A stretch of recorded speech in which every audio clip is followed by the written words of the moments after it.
Donc, Jean-François, tu vas participer aux 24 heures de Daytona à la fin du mois de janvier, soit le 29 et le 30. Explique-moi un petit peu, c'est quoi les 24 heures de Daytona? C'est une course d'endurance qui est très prestigieuse. C'est la 49e année qu'ils font ça à Daytona. Puis, il y a deux catégories. Il y a les prototypes, il y a aussi les voitures de GT. Moi, je vais le faire en GT avec une Ferrari 430 cette année. On va être plusieurs pilotes, on va se relayer. On fait tout le temps, mettons un stint, ça veut dire 1h10 environ. C'est un réservoir d'essence. Des fois, on peut en faire 3 en ligne. Fait que 3 heures dans la voiture. C'est le maximum qu'on a le droit de conduire en ligne. Mais on va tous se relayer un après l'autre pour atteindre les 24 heures. Puis, c'est pas la première fois, si je me trompe pas, que tu participes à cette course-là.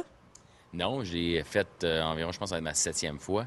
Je l'ai gagné deux fois aussi, en 2004 puis en 2007. Les deux fois, je conduisais des Porsche dans la catégorie GT aussi. Étant donné que c'est une course d'endurance, est-ce que ça demande une préparation spéciale? Ben, c'est sûr que par rapport comme pilote, il faut que tu sois en forme.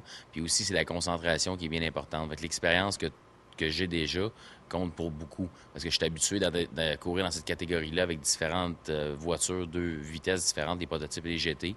Puis de courir de nuit aussi dans toutes les conditions. Fait que c'est vraiment l'endurance mentale pour la concentration tout au long de la nuit pour pas faire aucune erreur. Parce que si tu fais une erreur, tu accroches ta voiture ou tu fais une crevaison parce que tu fais une sortie de piste ou quelque chose du genre, ben tu hypothèques ta course par beaucoup. Il faut être là constant tout au long des 24 heures. Puis, quels sont vos objectifs à toi et ton équipe pour cette course-là? Ben, c'est une équipe qui est nouvelle. C'est la première fois que la majorité du monde dans l'équipe vont participer aux 24 heures. Mais j'amène un autre gars avec moi qui fait la stratégie d'essence puis qui change des pneus. Que nous, on a tout le temps travaillé ensemble. C'est sûr que moi, j'aimerais bien ça un top 5. On veut tout le temps gagner la course. Mais c'est sûr que la voiture, c'est la première fois qu'on va faire 24 heures, puis tout le monde ensemble. Disons qu'on va travailler très fort pour essayer de gagner, mais c'est difficile. Il y a beaucoup de très bonnes équipes qui vont être là cette année, encore une fois. Et on vous souhaite la meilleure des chances.